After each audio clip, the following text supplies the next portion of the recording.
en este evento, ya que se ha superado con creces nuestras mejores expectativas. En total hay más de un centenar de participantes y, bueno, es un hecho interesante comprobar que buena parte de los asistentes sois asesorías y gestorías. Este es un dato a tener en cuenta y que, en mi opinión, es consecuencia de la necesidad de formación que existe a nivel de gestoría sobre el conocimiento del régimen especial. Tiene fama de ser un régimen complejo y que de entrada pues cuesta trabajo llegar a entender, aunque en definitiva no es un régimen, desde mi punto de vista, demasiado difícil de dominar. Muchos de vosotros ya me conocéis y con algunos incluso mantengo contacto habitualmente. Para los que no tengo el placer de conocer, mi nombre es Juan Antonio Ceballos, formo parte del equipo de Gesintur y entre mis funciones está la de asesoramiento financiero y fiscal y de gestión, tanto en Gesintur como en agencias con las que colaboramos de forma habitual. Deciros que en los últimos 17 años he estado ejerciendo como responsable financiero y fiscal en empresas relacionadas con el sector de agencias de viajes, actualmente en Gesintur, como os he comentado, y antes en un grupo de agencias de viajes que estaba formado por más de 60 oficinas y en torno a unos 200 empleados. Este rodaje me ha hecho tener una visión muy enfocada a alcanzar la optimización en la gestión del impuesto y sobre todo en su influencia en la rentabilidad que tiene sobre la agencia. En concreto, una de las cosas que más me ha llamado siempre la atención en el sector de viajes es la escasa importancia que en ocasiones tanto la propia agencia como los responsables que la gestionan le dan a la correcta gestión tanto del IVA como del IGIC. Teniendo en cuenta el reducido margen con el que suele trabajar la agencia de viajes, por término medio entre el 10 y el 12%, es fácil de incurrir en pérdidas si damos un tratamiento erróneo a la gestión del impuesto. Y no digo ya en el caso de que la mala suerte nos llegue una inspección por parte de la agencia tributaria, llegándose incluso a poderse producir situaciones de riesgo de quiebra. Realmente el negocio de agencias de viajes es un negocio engañoso, ya que en condiciones normales genera un gran volumen de negocio, pero la rentabilidad es relativamente baja y también añadido a la estructura de costes que suelen tener, ya que el peso de los costes fijos suele ser muy elevado y cualquier variación en las ventas pues tiene una incidencia sobre el resultado muy importante. ¿Por qué digo todo esto de que la tributación afecta al margen? Si nos ceñimos al tipo de negocio general, que no está regulado por el por el régimen especial de agencia de viajes, lo habitual es que las empresas pues establezcan su precio de venta y sobre ese precio establecido pues incrementen en el impuesto la parte correspondiente de IVA. Por la parte de compras pasa exactamente igual, con lo cual realmente la empresa es casi un gestor del impuesto y va cobrando a sus clientes el impuesto que toca pagar y lo que hacemos es que una vez la agencia o la empresa hace la liquidación de todo lo que ha cobrado al cliente, deduce lo que ella ha pagado y por diferencia hace el ingreso. Con lo cual, esta metodología de trabajo o de gestión no tiene una incidencia sobre el resultado. En cambio, esta parte o esta circunstancia no se da cuando una agencia de viaje aplica el régimen especial, ya que toda la venta que realiza y la compra que repercute a esa venta va con IVA incluido. ¿Qué consecuencia directa tiene esto? Pues que el margen que obtiene de sus operaciones es un margen con IVA incluido. Si cuando se realiza el cálculo del IVA que corresponde pagar por ese margen no se hace conforme a los criterios correctos, es fácil llegar a situaciones como la que he comentado hace un momento, en la que se tribute por encima de lo que debería de tributarse, con lo cual tiene un efecto directo sobre lo que es la rentabilidad, ¿vale? De todas formas, en todos estos conceptos iremos incidiendo un poco más adelante a medida que se desarrolle el webinar. En concreto, el webinar de hoy se va a dividir en dos partes. En la primera abordaremos la explicación de la normativa que regula el régimen especial. Intentaremos poner ejemplos habituales para que tengáis una mejor asimilación. Y en la segunda se va a explicar con ejemplos prácticos cómo nuestro software se adapta a la normativa y consigue optimizar la tributación de la agencia y el cumplimiento del régimen. Desde Gesintur siempre hemos tenido claro que nuestro software debe de posibilitar a la gente de ventas centrarse en lograr sacar el mayor rendimiento al servicio. Esa es la premisa fundamental. Y para conseguir esto intentamos que el sistema controle la mayor parte de la casuística fiscal de la venta, desde el principio, desde el mismo momento de la creación del servicio.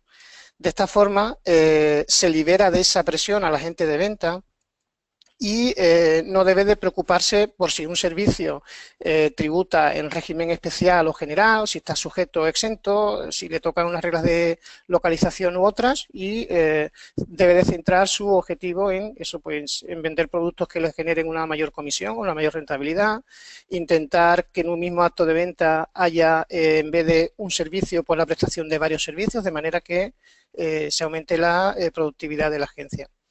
También deciros que durante el webinar podréis ir planteando dudas en el apartado de preguntas que se van a ir respondiendo a través de la plataforma las que consideremos más relevantes. También al final de la formación se dará respuesta a las preguntas que tengan un carácter más técnico y que entendamos que afectan a un mayor número de participantes. Por último, quedarán algunas preguntas, como es lógico, que nos comprometemos a resolverlas todas por escrito.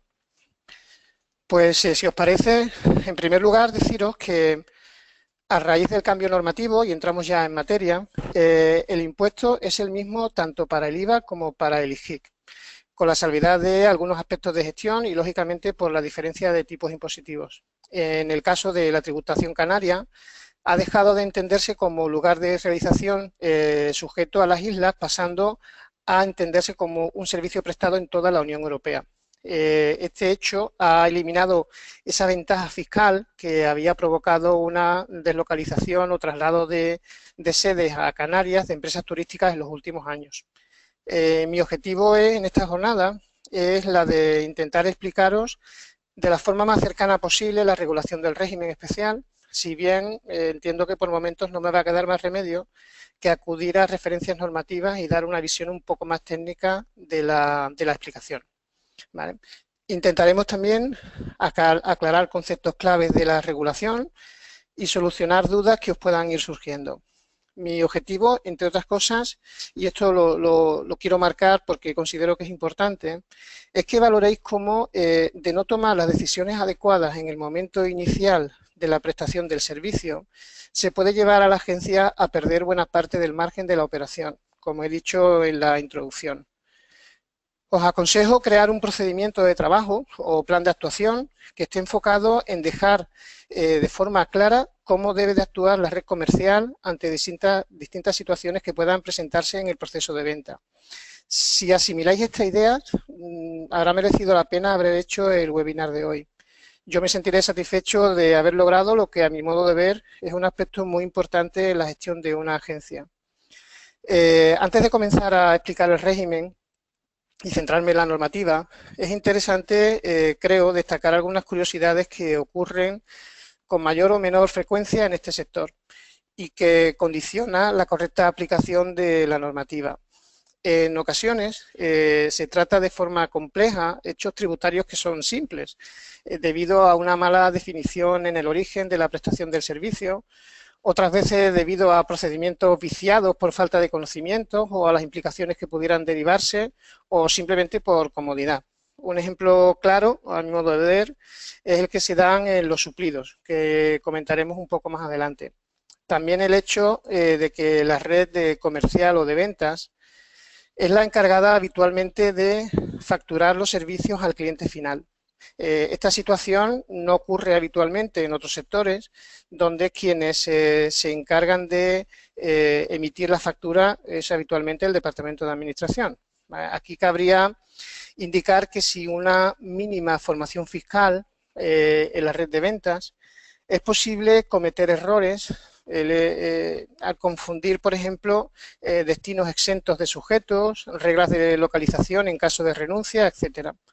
Otro ejemplo que también entiendo que tiene sus riesgos es el uso de clientes varios, clientes ficticios, tipo BSP Renfe, clientes enero Renfe, etcétera, y también facturar en fecha de salida en caso de cobros anticipados. Aquí, en esta parte, nuestra recomendación es que en caso de que el servicio que se preste sea un servicio que a priori sea sujeto, que lleve implícito la repercusión del IVA, la ley determina en el artículo 75 de que los cobros anticipados o pagos parciales de un servicio devengan IVA. ¿Qué quiere esto decir a efectos prácticos? Que la costumbre que en el sector existe de facturar a la salida, desde mi punto de vista, tiene un riesgo, sobre todo de incumplimiento de este precepto de la norma, en la medida en que si un servicio lleva IVA y se hace un cobro parcial o anticipado del servicio, según la ley devenga IVA en ese momento, con lo cual habrá que liquidarlo, ¿vale? Este precepto no afectaría en caso de servicios que no llevaran IVA, por ejemplo, con destinos internacionales. Todo esto, como he comentado, puede llegar a generar incumplimientos de la ley y del reglamento, con lo cual pues existe un riesgo de sanción por parte de la agencia tributaria. La regulación actual del régimen especial es fruto de un cambio normativo que entró en vigor en enero de 2015, como consecuencia de la sentencia del Tribunal de Justicia Europea de finales de 2013. Básicamente esta sentencia iba o condenaba a España a variar parte de la regulación de la ley de IVA y muy directamente habían aspectos de la normativa anterior que tenían que eliminarse. ¿Qué quiere decir? Que si la ley entró en vigor a partir del 1 de enero de 2015, llevamos ya, por lo tanto, 2 ejercicios completos con la nueva normativa. Y me consta de que, de hecho, porque ya nos ha llegado incluso alguna notificación y estamos trabajando en ello, es que se han empezado a emitir requerimientos por parte de la agencia tributaria para comprobar el correcto funcionamiento de la nueva normativa, ¿vale? Con lo cual aquí, bueno, pues si cabe algo más de presión sobre las agencias para tener siempre cuidado en cómo se trabaja en este sector. A raíz del cambio normativo se empiezan a aplicar nuevos conceptos y otros se eliminan. En concreto, el régimen especial pasa a poderse aplicar a otras empresas y profesionales que actúan como agencias de viajes. Ha dejado de aplicarse de forma exclusiva a agencias de viajes que estaban reguladas por la normativa turística propia de cada comunidad autónoma.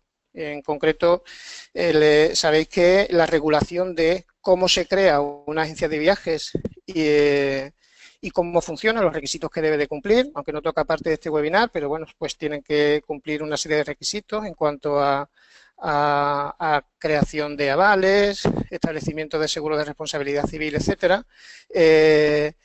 La ley anterior estaba solamente dirigida a este tipo de sociedades, ahora ya ese aspecto ha desaparecido, de manera que cualquier empresa, operador o profesional puede hacer venta de viajes que no estén reservados exclusivamente a agencias de viajes, en función de la normativa anterior. Por otro lado, se ha eliminado el cálculo global del margen, siendo posible o obligatorio hacerlo solamente operación a operación. Esto está provocando ya grandes quebraderos de cabeza en buena parte de las empresas en lo referente a la gestión contable y en el cumplimiento de los requisitos obligatorios que deben de tenerse en cuenta en la generación de los libros de IVA. Básicamente, el método anterior, el método global, era un método por el que podía optar una agencia de viajes, que había que renovarlo cada X tiempo, no recuerdo si eran 3 o 5 años, de manera que si tú te acogías a un sistema de cálculo de la base imponible, pues lo podías mantener durante ese periodo. Y el método global consistía en coger toda la venta y toda la compra del régimen especial y a partir de ahí calcular el margen. Esta opción ya quedó eliminada y la ley obliga a utilizar el método de cálculo de operación a operación. Otro punto importante que se ha eliminado de la ley anterior o de la normativa es el tipo 6%, que no tenía demasiado sentido, ya que era un tipo artificial que se había creado, donde ni siquiera tenía relación con los tipos impositivos ni el que la agencia de viaje declaraba por margen, ni en los tipos habituales en la prestación de servicios. Era un tipo que, bueno, el legislador se sacó un poco de la chistera y que fue una de las cosas que más llamaban la atención del régimen anterior, en la medida en que si se vendía alguna empresa en servicios nacionales era posible que la empresa se dedujera el 6% de la compra. Esto ya, como he dicho, dejó de existir. Y quizás para mí el punto de mayor trascendencia en la nueva regulación es la facultad que tiene la agencia de viajes de renunciar al régimen especial. Tener en cuenta que el lugar lógico de confort de la agencia de viajes es el régimen especial. Salirse del régimen supone entrar en un mundo a priori desconocido y lleno de peligros, por supuesto peligros fiscales, que debemos de tener previstos. Y esto, bueno, pues lo veremos más adelante con detenimiento. Una parte de la reforma fiscal que afecta de lleno a la agencia de viajes, aunque no está dentro de la regulación del régimen especial, es la aprobación de las nuevas reglas de localización en la prestación de los servicios. También lo vamos a analizar más tarde, pero este cambio es un cambio radical de cara a dónde se tienen que entender prestados los servicios. Y en la medida en que la agencia renuncia al régimen especial, aplican las normas de localización de todos estos servicios y del rango de tipos de servicios que la ley regula, 5, creo, afectan directamente a servicios que están ligados a agencias de viajes. El régimen especial se encuentra regulado básicamente en 7 artículos y en una extensión, entiendo que es una extensión relativamente corta, si tenemos en cuenta la trascendencia que tienen sobre la fiscalidad de agencias de viaje, empresarios profesionales que actúen como tal. Podríamos resumirlo en una frase muy gráfica, que es un régimen pequeño pero matón. La finalidad del régimen, en realidad, lejos de lo que pueda parecer, es la de simplificar el impuesto. Tener en cuenta que lo habitual en una agencia de viajes es que puedan prestar servicios con distintos tipos de impositivos que se le aplican en distintas localizaciones. Entonces, para tratar de dar una solución fácil y rápida, pues se crea el régimen especial. De lo que se trata es de dar una solución de manera que toda esa diversidad de servicios pasan a considerarse como un único servicio, ¿vale? Esto es importante que lo tengáis en cuenta. Todos los servicios, independientemente de lo que se le preste al cliente, es decir, podemos dar un servicio de vuelo, con alojamiento, con traslados, etcétera, comidas, todo eso independientemente de que sean con distintos tipos de dispositivos, como un guía o un tipo reducido para alojamientos, forman una prestación única en caso de régimen especial. Y hace que la agencia o que se entienda prestado ese servicio donde la agencia tiene su sede o bien donde tenga un establecimiento permanente desde donde presta el servicio. La normativa de IVA, para los que queráis consultarla, está regulada en el capítulo 6 de la Ley 37/1992 o también por comparación en el IGIC, en la Ley 20/1991, en el capítulo 3. Realmente la regulación en IVA y en IGIC son prácticamente un calco, varía algunas expresiones, pero lo fundamental de la regulación coincide tanto para un régimen como para otro. En este esquema que estáis viendo en pantalla, está tomado de un fiscalista de notoriedad a nivel nacional y experto en régimen especial que participó en la mesa de trabajo de la normativa actual. En él se recoge la secuencia lógica tanto de aplicación del régimen especial como de la renuncia al mismo. Y hay una parte importante que no está incluida en el esquema, ya quedaría casi para un webinar por sí solo. Hablamos del MAIS, es lo que tenéis arriba a la derecha. También se le conoce como SCOCE o Servicio Complejo de Organización de Congresos y Eventos. Sin entrar en demasiada profundidad, para aquellas agencias de viajes que organicen eventos, decir que cuando a una agencia se le encarga la organización de todo un evento, independientemente de que gestione servicios de transporte o alojamiento, tributan al régimen general quedando localizado en sede del destinatario.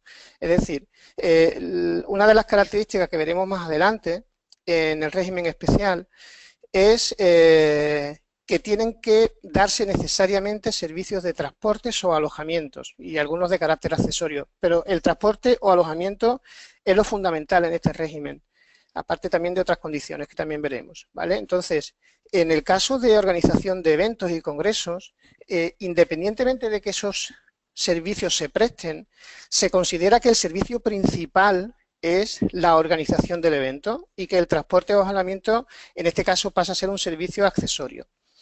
Y, como os he comentado, en este caso el régimen especial no aplicaría y sería el régimen general el que regularía esa prestación de servicio.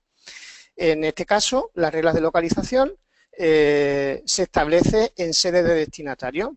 ¿Qué ocurre? Por ejemplo, si organizamos un evento para un cliente chino que decide en España celebrar un congreso, sería una operación no sujeta porque el destinatario está en países terceros. Esto, una de las cosas que más acierto ha generado la nueva normativa de cara a este tipo de servicios es precisamente atraer al mundo del maíz para que las empresas españolas tengan una ventaja competitiva y aprovechando la fuerza a nivel turístico, pues que también pueda competir a nivel de organización de eventos. Si sois capaces de interiorizar este esquema que os voy a explicar ahora, tendréis más fácil identificar el proceso de aplicación del régimen especial. ¿Vale? Lo voy a explicar brevemente, aunque de esta manera me esté adelantando a buena parte del desarrollo de la formación. Si nos fijamos en la parte superior, vemos que a un mismo nivel pues, se encuentran tres cuadros, lo que es la intermediación pura, que tampoco se recoge en este esquema y que también comentaremos algo más adelante. Luego, como base central, debemos preguntarnos cuando prestamos un servicio, es si ese servicio incluye transporte o alojamiento. En caso de que no, es decir, imaginemos, por ejemplo, que un cliente se dirige a nuestra agencia de viajes y nos solicita un servicio de restaurante. Oye, pues mira, es el Día de los Enamorados, quiero organizar una cena romántica con mi pareja y lo hace a través de una agencia de viajes, por los motivos que sean, porque se va con sus medios al sitio, al restaurante y quiere que a través de la agencia de viajes le organicen la reserva. En este caso, si la agencia solamente presta el servicio de restaurante, no está dando ningún servicio de transporte o alojamiento. ¿Y esto qué implicación tiene? Pues que el régimen especial no se aplicaría y entraríamos a vender ese servicio en régimen especial. Ahí lo primero que hay que hacer, porque ahí no hay renuncia como tal, sino que simplemente no se cumplimenta o no se cumplen las condiciones que establece la ley para que se considere régimen especial. La agencia emitiría una factura en régimen general en función de las reglas de localización que incluyo ahí en el gráfico, que son los artículos 60 y 70 de la ley de IVA o el 17 de la ley de IGIC. Básicamente, para el ejemplo que os he puesto, la regla de localización para un servicio de restaurante se entiende prestado donde está el restaurante. Pues si el restaurante está en España, pues en Madrid, Sevilla, Barcelona, donde fuera, pues la agencia repercutiría el 10% a tipo reducido al cliente, pero siempre en régimen general, porque no incluye ninguna prestación de servicio de transporte o alojamiento.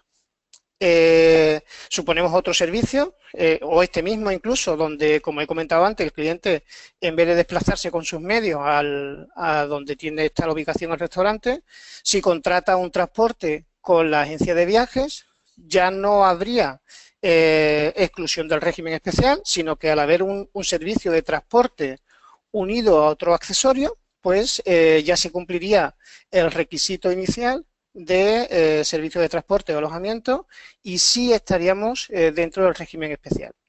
En la siguiente diapositiva,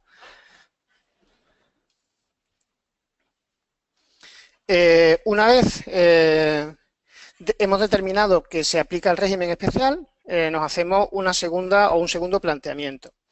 En primer lugar es saber o conocer las características del destinatario del servicio. Si el destinatario del servicio es una persona física, obligatoriamente debemos de aplicar el régimen especial y en caso de que sea una persona jurídica, empresa o física que ejerza una actividad económica, nos podemos hacer un planteamiento de que si podemos renunciar o no al régimen. Como he comentado, en el caso de que el destinatario final sea una persona física que no ejerce actividad ninguna, no es un profesional, pues directamente aplicaríamos el régimen especial y en caso de que el destinatario sí fuera persona jurídica o persona física autónomo, nos tendríamos que o podríamos hacernos el planteamiento de decir, oye, me interesa hacer la renuncia al régimen especial y aplicar el general. Para que eso se dé, se tiene que dar una segunda condición. Y la condición es otra que el cliente tenga derecho a deducción de las cuotas de IVA soportado o a la devolución del IVA o el IGIC. ¿Cuándo pasa esto? Los clientes que son sociedades tienen derecho por ley a deducirse el IVA que paga en sus operaciones de compra. O bien, si tú operas en terceros países, a solicitar la devolución del IVA cuando existe un acuerdo de reciprocidad. Hay determinadas sociedades o tipo de empresas donde esta situación no se da y, bueno, por ejemplo, las entidades financieras o las entidades de seguros, donde tienen un negocio exclusivamente de seguros, porque son negocios que están definidos como exentos en la norma, y por tanto la ley determina que estos tipos de empresas no tienen derecho a deducirse IVA y por lo tanto toda su compra se considera coste. Si no tenemos la opción habitual es que nuestro cliente sea un cliente empresa o autónomo profesional que tenga derecho a deducción. En este caso podemos optar por la renuncia al régimen, ¿vale? Si optamos por la renuncia, lo primero que tenemos que hacer es aplicar las reglas de localización. Si la operación, en principio la ley no elimina o no limita la posibilidad de que si la operación se entiende realizada en TAI, TAI son la abreviatura de territorio de aplicación del impuesto, que para quedar claro es España, Península y Baleares. Canarias, Ceuta y Melilla estarían fuera de territorio TAI. En caso de que el destino del servicio que prestamos a nuestros clientes sean fuera de TAI, la agencia tributaria no limita la opción de la renuncia al régimen. En cambio, como veremos más adelante, si el destino de la operación es destino a la Unión Europea, tiene una serie de limitaciones graves a la hora de gestionar el impuesto. Suponemos que el servicio es un servicio TAI. Imaginaos que en el ejemplo anterior que os he puesto, el cliente se define como un cliente empresa y nos solicita el servicio de restaurante, más un alojamiento, etcétera. Es posible que hagamos la renuncia al régimen. Si practicamos la renuncia, a ese cliente le emitiríamos una factura en régimen general. Si por algunas circunstancias decidiéramos no hacer la renuncia, aunque nuestro cliente cumpla todos los requisitos que hemos comentado antes, de derecho a deducción, de reglas de localización, etcétera, si por algunas circunstancias decidimos no aplicar la renuncia, pues nos iríamos al régimen especial. ¿Por qué pongo régimen especial en verde y régimen general en morado? Por lo que he comentado al principio. Porque el régimen natural de la agencia de viajes es el régimen especial. Es donde a priori tiene más fácil operar. Esto no quita de que en determinadas ocasiones, que tiene que estar también bien delimitadas, el régimen general sea más ventajoso que el especial. Pero bueno, eso ya lo veremos porque se tienen que dar una serie de condicionantes que, si no se dan, nos pueden llevar también a tener minoraciones importantes en el margen. Como comentaba también hace un momento, el régimen de especial de agencias de viajes se aplica tanto a agencias de viajes como a operadores turísticos, empresas o profesionales que actúen como tal. La nueva normativa se centra básicamente en la regulación en sí mismo del viaje, del hecho del viaje, con independencia de quién presta el servicio.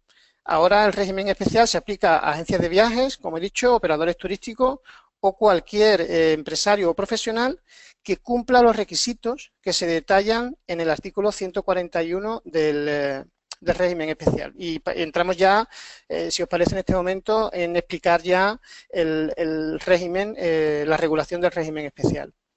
En primer lugar, decir que aunque la ley no lo diga de forma expresa, por la lectura del artículo 141, se entiende que es un régimen de obligado cumplimiento para las operaciones que la agencia realiza en nombre propio con respecto del viajero, que consiste en la prestación de servicios de transporte o alojamientos y otros de carácter accesorio que se puedan dar junto con los primeros, y que sean prestadas por las agencias de viajes utilizando, que también es importante, medios ajenos. El régimen especial no se aplica cuando se utilizan medios propios, sino solamente cuando se utilizan medios ajenos. Básicamente, este es el resumen del artículo 141, donde se define qué se considera una operación sujeta al régimen especial. El carácter obligatorio de la aplicación del impuesto implica que si se dan esas condiciones que hemos comentado, debe de aplicarse sí o sí. No hay opción de renuncia, a no ser que se den los requisitos de renuncia. Por ejemplo, supongamos una empresa de autocares, ¿vale? Donde a priori la empresa de autocares pues, se dedica a dar transportes.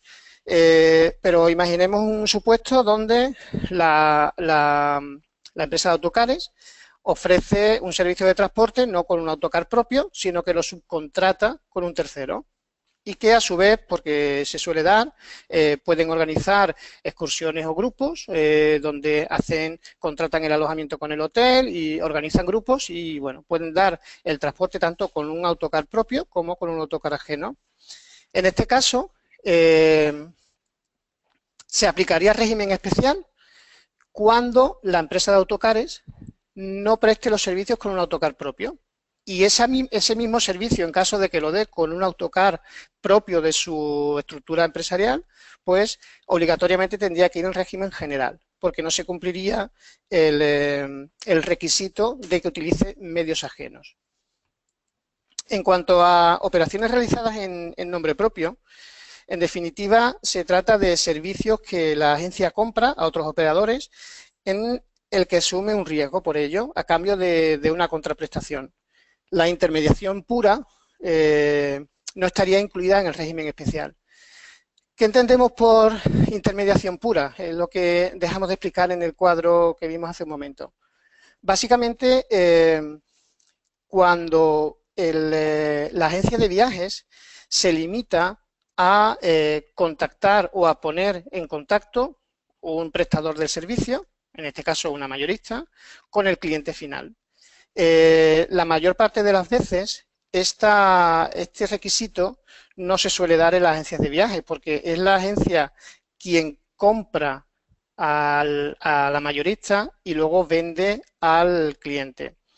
Entonces, ¿qué ocurre? De que el hecho de los suplidos, que es un poco el que más se enlaza con este tipo de relación, se tratan como suplidos a lo que no lo es. Porque el suplido, de hecho el suplido es una de las circunstancias que más quebraderos de cabeza genera en las agencias de viaje y tener en cuenta que nunca forma parte de la prestación del servicio y además requiere que se cumplan una serie de requisitos, cosa que, como he dicho antes, no se suele dar.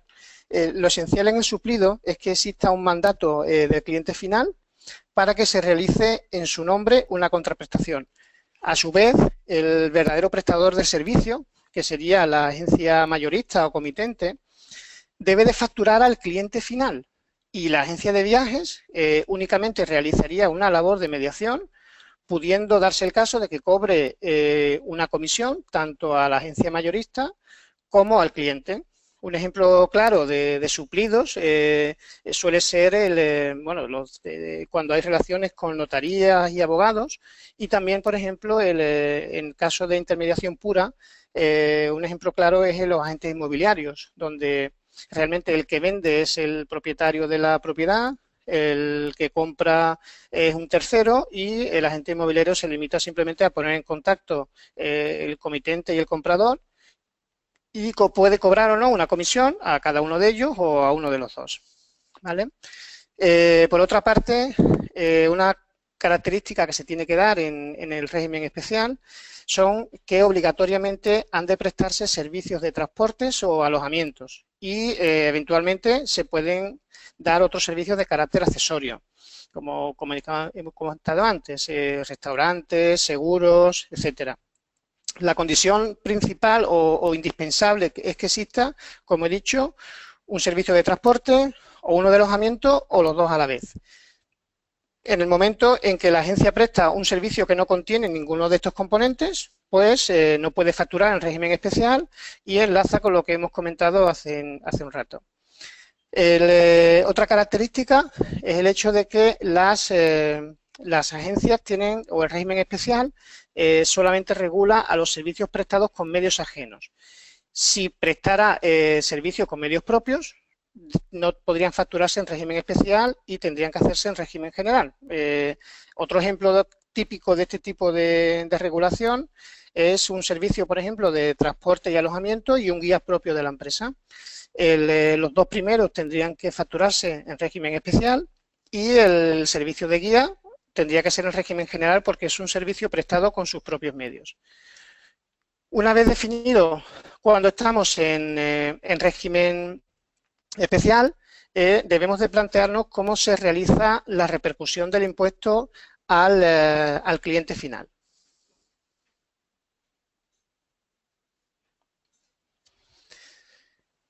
Es importante no confundir el impuesto trasladado al cliente final con el que tributa la agencia. En el régimen especial, las facturas deben de emitirse con IVA o con IGIC incluidos y obligatoriamente ha de tener mención a una factura emitida en función de los artículos 6 y 7 del reglamento, donde precisamente se hace mención a que está emitida en régimen especial. Y hay que tener siempre presente que estas facturas emitidas no permiten la deducibilidad del IVA al cliente final, o en caso de compras, tampoco permiten que las agencias de viajes se deduzcan las cuotas de impuestos soportados. Siguiendo un poco con la explicación de la normativa, hablamos ahora con la parte de exención de los servicios prestados en régimen general, en régimen especial, perdón. En este caso, la ley limita la exención únicamente a los servicios prestados o realizados fuera de la Unión Europea, de manera que el margen que se obtiene en esos servicios será un margen exento y no habría que tributar por ellos. En el régimen especial, también tenerlo claro, no aplican las reglas de exención de los artículos 20 y 22 de la ley de IVA o del 10 y del 12 de la ley de IGIC, porque son exenciones que afectan solamente si nos salimos del régimen especial y en consecuencia son exenciones del régimen general. En ocasiones, bien por desconocimiento o por no disponer de los medios técnicos para diferenciar margen sujeto y exento, he llegado a oír que todo el margen obtenido por la venta de un servicio se tributa. La verdad es que si fuéramos capaces de valorar la incidencia de esta decisión en la rentabilidad de la agencia, nos llevaríamos las manos a la cabeza. Daos cuenta que la tributación del REAP es a tipo general del impuesto. Es decir, las agencias de viajes tributan la tributación propia sobre su margen es a tipo general, al 21%. Y ese importe puede suponer llevar a pérdidas el resultado de un ejercicio económico si no se calcula de forma adecuada. Lógicamente, si un mismo servicio discurre en territorio sujeto y exento, solamente va a tributar la parte sujeta. Por ejemplo, imaginaros que hacemos un viaje con escalas en Suiza y en Italia.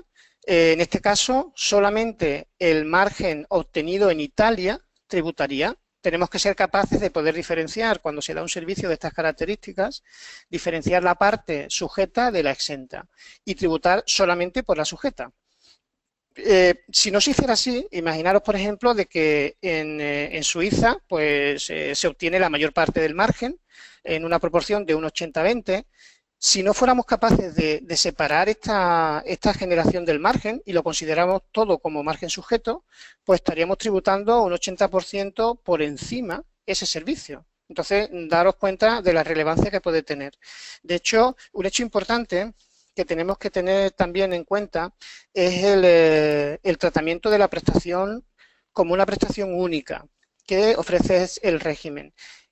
A pesar de que un servicio puede estar compuesto por distintas prestaciones distintas, es decir, por vuelos, alojamientos, restaurantes, todos juntos tienen la consideración de prestación única y se entiende prestada donde la agencia tenga la sede de su actividad o el establecimiento desde el que presta ese servicio. Estas circunstancias, además determina la normativa del servicio, es decir, si una agencia tiene sede en Canarias, se le aplicaría la ley de IVA, la ley de IGIC, y si tiene sede en Península o Baleares, se le aplicaría la ley de IVA. Es decir, que puede darse el caso de que una misma agencia de viaje con oficinas en distintas sedes tenga que tributar en regímenes distintos. Con respecto a la tributación que he comentado hace un momento, a tipo general, solemos recibir muchas consultas por parte de las agencias y de gestorías que le llevan las liquidaciones, sobre todo en periodos de liquidación del impuesto, en la que no se entiende por qué servicios grabados a tipo reducido, como es el caso de transportes o alojamientos, aparecen en los libros de IVA a tipo general. Pues precisamente la explicación es lo que he comentado antes. Las agencias de viajes tributan a tipo general, que aunque tampoco viene de forma expresa indicada en la ley, es verdad que el artículo 91 define los tipos de servicios a los que se le aplica un tipo reducido o superreducido, y el artículo anterior, el 90, indica que todo lo que no está contenido en el 91, pues tributa a tipo general. Y bueno, pues por añadidura, si el margen de agencias de viaje no está incluido en el artículo 91 como un tipo reducido, pues ese es el motivo por el que se le aplica el tipo general. Con independencia, evidentemente, del servicio que incluya en la operación. Es decir, si en un margen hay vuelos internacionales, imaginaos que hay un vuelo desde Madrid a París y hay alojamiento y transportes nacionales, etcétera, o incluso un seguro de cancelación, pues independientemente de la tributación propia que pudieran tener de cara al cliente final esos servicios, en la agencia de viajes todo su margen lo declararía en régimen especial y tributaría al tipo 21%. Una vez se ha determinado el lugar de la realización del servicio, habría que proceder al cálculo de la tributación sobre el margen. Realmente el método de cálculo es un método simple, donde el margen se dividiría entre 1,21, porque se tiene que hacer a tipo general, desglosando de esta manera la cuota y la base correspondiente que saldría a ingresar. Otra parte más de la normativa limita o posibilita, por un lado, la deducción a las agencias de viajes del IVA soportado de compras que no redunden directamente en el beneficio del viajero, es decir, una agencia de viajes puede deducirse las cuotas de IVA de gastos generales, y no podrá hacerlo, esto es importante, de las compras efectuadas en la realización del viaje. Es decir, una compra a una mayorista o a un hotel, aunque vengan con cuotas desglosadas de IVA, pues no podrá hacerse el desglose y habrá que hacer los cálculos con IVA incluido para la obtención del margen. Por último, abordaremos aquí os pongo un ejemplo en la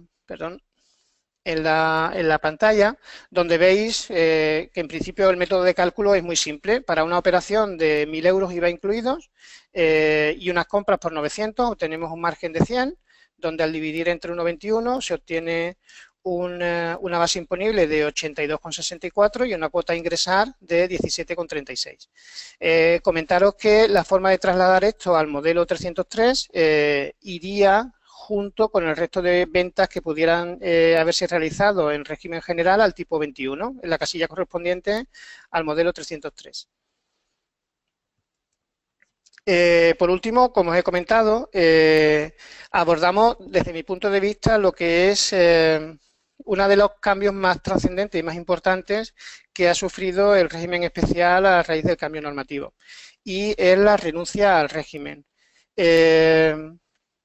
Como os he comentado, para que se dé la renuncia al régimen se tienen que dar dos requisitos. El primero de ellos es que el cliente o destinatario final sea un cliente que tenga derecho a deducirse el IVA soportado o solicitar la devolución. Y, en segundo lugar, que bueno, realmente he dicho las dos.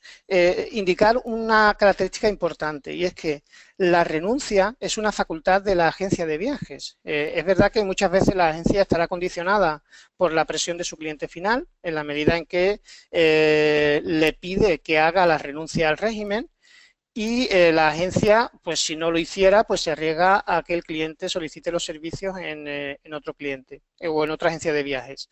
Por eso, muchas veces la agencia de viajes pues no le queda más remedio que realizar la renuncia, si bien es interesante que valore en cada momento y para cada servicio si le interesa o no realizar la renuncia.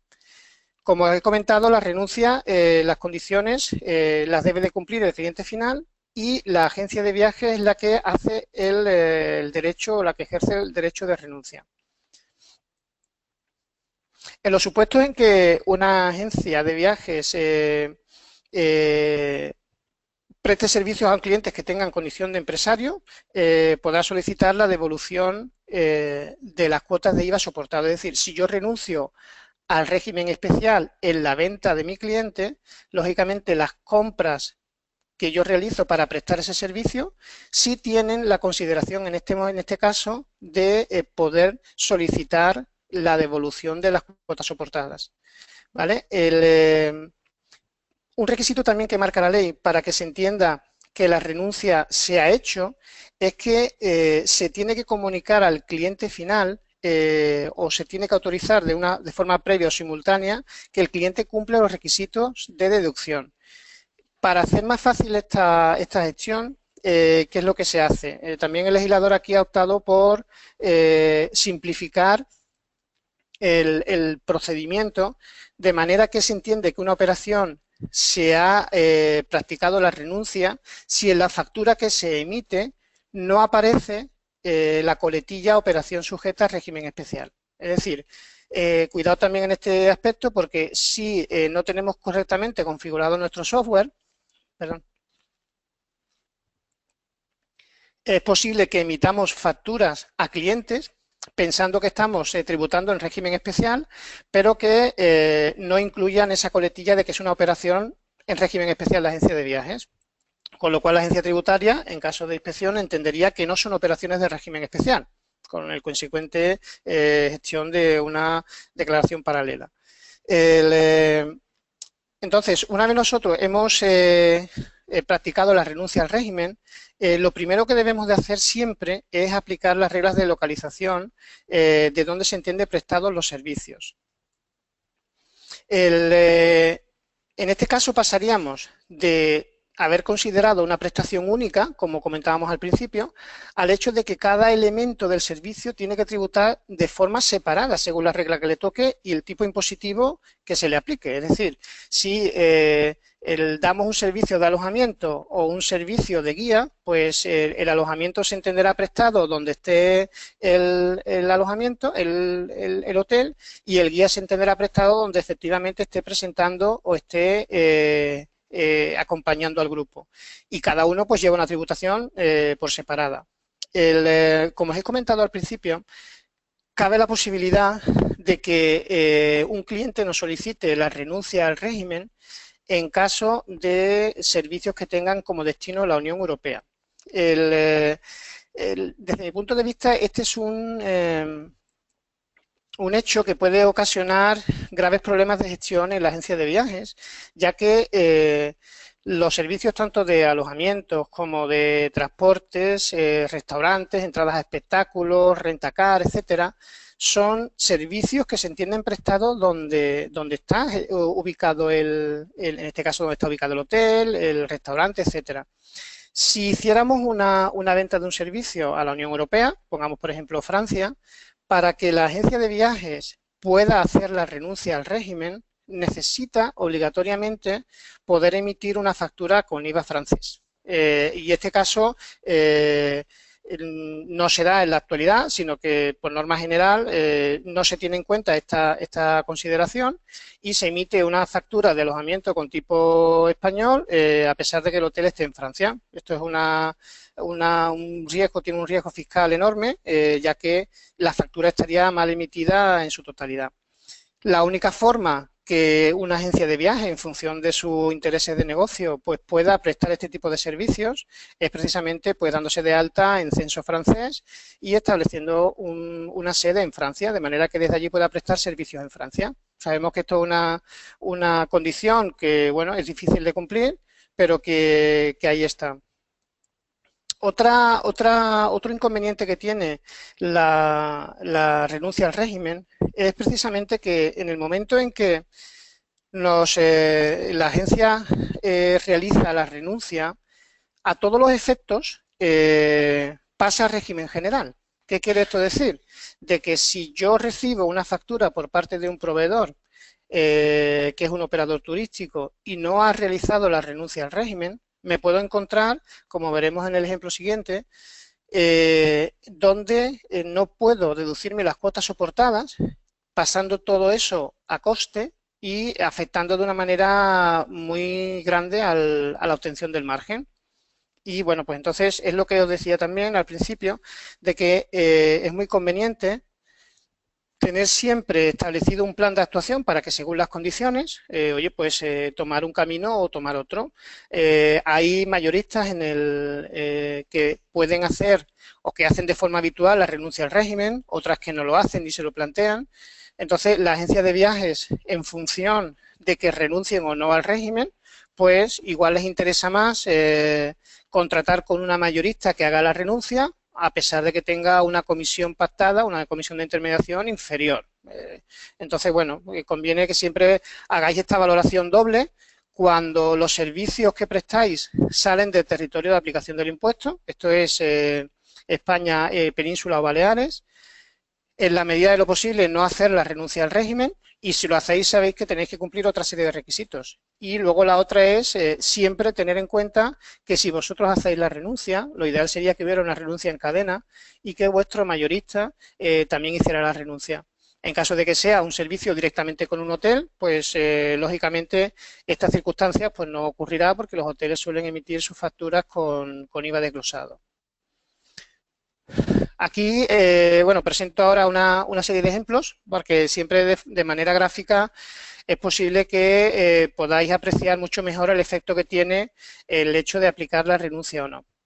En el ejemplo de renuncia al régimen, al principio, pues si por ejemplo suponemos que a un cliente le emitimos una factura por 1.000 euros, donde la base imponible son de 909 euros y la cuota 90,91, en el caso de que el proveedor haga la renuncia al régimen, imaginaros que nos compra o le compramos por un total de 900 euros con el desglose de base de 818 de compra y 81 de cuota de IVA.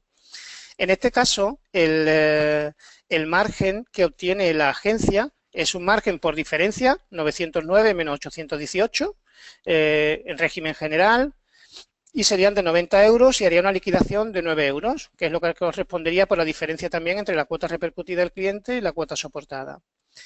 Imaginemos, por ejemplo, de que el cliente no hace, o que el proveedor en este caso, imaginaros que es una mayorista, donde recibimos la factura, a pesar de nosotros haber hecho la renuncia al régimen, recibimos una factura del proveedor donde aparece la coletilla de operación sujeta o acogida al régimen especial de agencias de viajes. Esa circunstancia nos obliga a considerar toda la compra como un coste, con lo cual a nuestra venta en régimen general de 909 le tendríamos que quitar el coste total de la operación 900, quedando un margen de 9 euros. Y por diferencia, ya que hemos emitido una factura al cliente con una cuota repercutida de 90, quedamos obligados a ingresar en la hacienda pública 90,91. Si comparáis esas dos circunstancias, veréis la gran diferencia que hay y el riesgo que conlleva hacer la renuncia al régimen en una situación donde no se ha valorado las consecuencias de forma total, ¿vale? Por ejemplo, en el ejemplo siguiente a la derecha, donde realizamos, por ejemplo, una compra de esta misma operación, ¿cómo se solventaría? Tendríamos dos opciones. Una es no renunciar al régimen, o sea, si sabemos que nuestro proveedor nos va a emitir una factura sin renuncia, pues nosotros tenemos la facultad de no renunciar. ¿Vale? A veces esto es una misión imposible porque la mayorista no contempla la renuncia, pero es una facultad que tiene la agencia de viajes.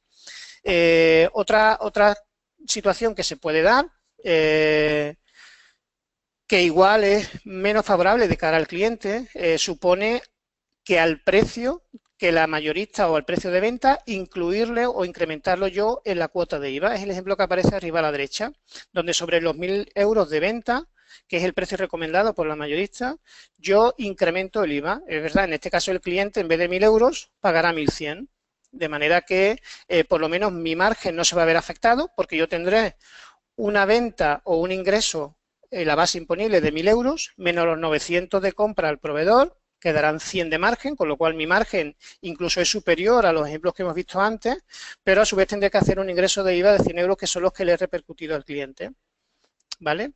Y estas son un poco las circunstancias que se dan en caso de renuncia. Si no se renunciara al régimen, pues es el ejemplo de abajo, donde yo solamente considero la venta y la compra, toda la operación con IVA incluido. A priori, yo no estoy vendiendo con un desglose de IVA, por eso aparece solamente importes de venta y de compra, 1.000 y 900. El detalle de IVA viene a posteriori cuando calculo el margen. La diferencia entre 1.000 y 900 son los 100 euros que, desglosado el 21%, pues aparece una cuota de 17. En la situación primera, si comparamos el margen de 90,91 con respecto al margen de la no renuncia, 82,64, vemos que en caso de renuncia y que nuestro proveedor también lo haga, se obtiene un margen superior de 8 euros y pico y la cuota a ingresar a Hacienda también es inferior, con lo cual en los casos en los que el destino de la operación sea un destino en TAI y el cliente nos permita hacer la renuncia, pues conviene hacerlo, siempre y cuando se dé la condición de que el proveedor de servicio también haga la renuncia. Igual le interesa más comprar directamente a un hotel que no hacerlo a una mayorista, si es posible hacer la misma reserva sobre el mismo servicio. En el caso que he comentado antes de las reglas de localización, es lo que decía, debemos de intentar evitar renunciar al régimen en los casos en los que prestemos los servicios para la Unión Europea si damos algunos de los servicios que aparecen ahí, alojamientos, transportes de pasajeros, accesos a ferias o manifestaciones culturales, restaurantes y catering o rentacar. Todos estos servicios se entienden prestados donde está ubicada el alojamiento en este caso y tendrán que tributar al tipo del país del destino, con lo cual, en la medida de lo posible, nosotros recomendamos que no se haga renuncia al régimen en estos casos. Si os parece, pasamos aquí. Ya la parte normativa ha terminado. Lo ideal a partir de este momento, lo que haremos será ver el enfoque práctico desde el punto de vista del software nuestro, en el que veremos ejemplos de cómo se tienen que configurar los proveedores para que a la hora de registrar los gastos de compras la tributación sea la correcta. Esta es la ventana principal de nuestro software GIA, donde, bueno, pues si nos vamos a la configuración de clientes y ficheros, en proveedores, pues por ejemplo, el primero que aparece es Online. Es importante aquí en este punto una correcta configuración del proveedor de cara a que toda la tributación relacionada con la compra se haga de forma correcta y óptima. Es decir, cuando nosotros definimos un proveedor que presta servicio a las agencias de viajes, tenemos que definir de forma clara el tipo de proveedor. Nosotros también, por lo menos creo que es la mejor opción, es que en función de la tipología o del tipo de servicio habitual que nos preste ese proveedor, tendría que ir la configuración esta que estamos viendo a continuación. Una mayorista comisión, como su nombre indica, oye, pues una mayorista con la que tenemos un acuerdo y en las facturas aparece detallado el importe de la comisión con el desglose de IVA en función de donde tenga ubicada la sede. Los mayoristas y minoristas a precios netos, centrales de reserva y operadores turísticos y luego pues otra funcionalidad de la aplicación que son los acreedores y gastos generales. La sede fiscal de la mayorista es fundamental ponerla de forma correcta, ya que es la que va a implicar que el IVA de la comisión esté sujeto o esté exento. Y por último, en caso de que existan dentro de una sede fiscal subsedes, pues también habría que marcarla y seleccionarla correctamente. Aquí en España pues nos encontramos con la sede Canarias, Ceuta, Melilla, Península y Baleares. Un punto importante que está en relación a lo que hemos hablado hace un momento de la renuncia al régimen es la marca emite facturas en REA.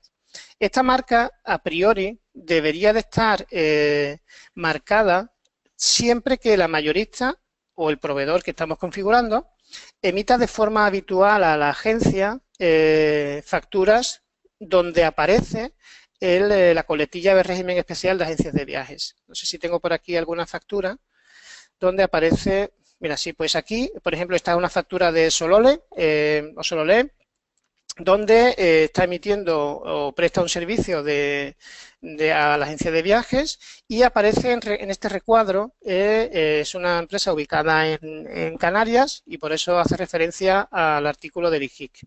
Y indica de forma expresa que la operación está sujeta al régimen especial de agencias de viajes. Esto, la consecuencia que va a tener es que a la hora de nosotros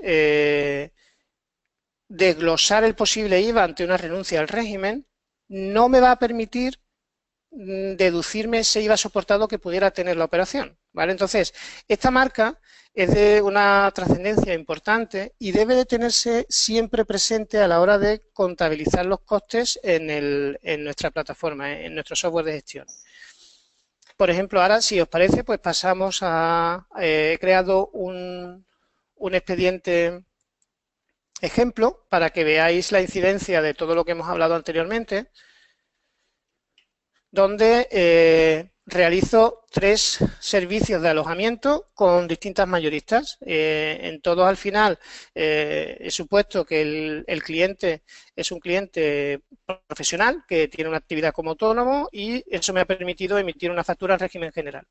He creado 3 servicios de alojamiento todos, unos con una mayorista, Viaje Online, que en este caso no hace renuncia al régimen, una reserva con un hotel directamente donde las facturas del hotel vienen con desglose de IVA y una mayorista, como es el caso de Restel, donde sí hace la renuncia al régimen. De hecho, en sus facturas habitualmente no viene la coletilla de factura emitida en régimen especial de agencias de viajes, con lo cual, en caso de renuncia, si en la factura vienen los requisitos y cumple los requisitos para que yo me pueda deducir el IVA, oye, pues si he renunciado al régimen, pues me lo deduzco.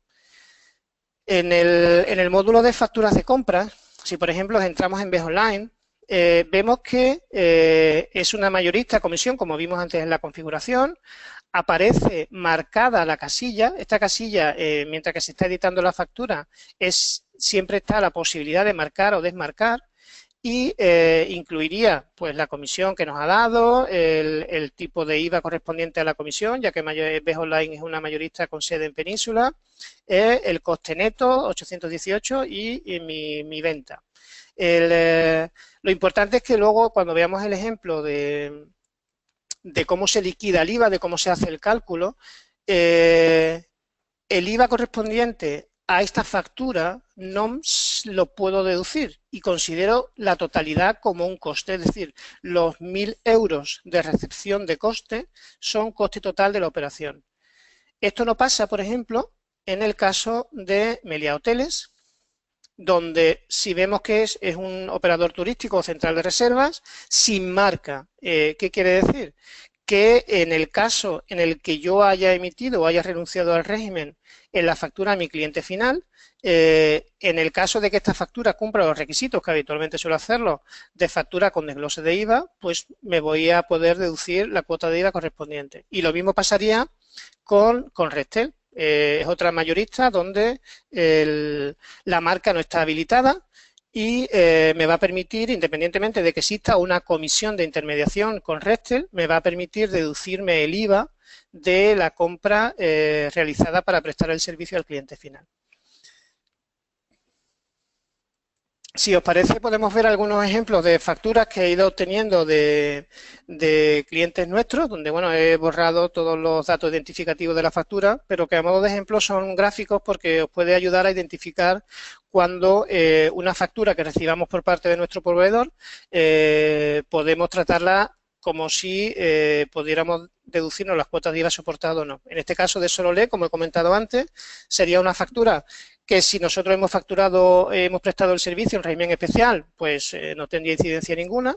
Y en caso de que hubiéramos prestado un servicio en régimen general, sí nos limitaría a deducirnos la cuota de IVA correspondiente a este servicio. A estos 69,84 euros llevarán, es un hotel, pues llevará un tipo implícito. En el caso de que hubiéramos renunciado al régimen, nos hubiéramos podido deducir el IVA si hubiera venido con desglose. En este caso no viene, con lo cual no se cumplirán los requisitos. Esta es otra factura donde no aparece por ningún lado. Bueno, sí, aparece aquí al principio el régimen especial de agencia de viajes. Estaríamos en la misma situación anterior y aquí aparece una serie de servicios con una comisión. Comentaros una cosa en relación a las comisiones de intermediación que la agencia habitualmente pacta con mayoristas. Las comisiones, esta forma de presentar por parte de las mayoristas las facturas, a mi modo de ver, tiene un riesgo en la medida en que aunque venga reflejada esta cantidad de una comisión del 15%, un IVA al 21%, etcétera, realmente no estás cumpliendo los requisitos de la ley que obligan que en caso de que se facture por cuenta de un tercero, es decir, hay un acuerdo, imaginaros, entre Panavisión Tour y la agencia de viajes, donde le dice, oye, pues yo voy a emitir en tu nombre las facturas de comisión, de manera que en mi factura que yo te emita, te incluyo esa factura de comisión, minoro el importe que tú me tienes que pagar y me liquidas el neto, que es lo que habitualmente hacen. Pero aquí se olvidan de cumplir todos los requisitos y precisamente va en su contra, porque bueno, ellos para poderse deducir el IVA soportado de esta comisión, pues no están cumpliendo realmente los requisitos que marca la ley, que básicamente el artículo 5 del reglamento, donde indica que tiene que estar identificado en este caso el cliente, la agencia de viaje, que emite la factura de autocomisión, tiene que tener una serie de facturación propia para cada agencia, etcétera, ¿vale? Y simplemente aquí, pues cuidado. ¿Cómo se solventaría esto? Realmente el que tiene que emitir la factura de comisión sería la agencia de viajes. Entonces, una manera de solventar esta incidencia sería que la agencia de viajes efectivamente emitiera una factura a tipo general, porque las facturas de comisión en una intermediación iría a tipo general, no iría en régimen especial, y la agencia mayorista pues tendría una factura de un cliente con los requisitos a priori correctos y podría deducirse el IVA soportado para la mayorista en este caso.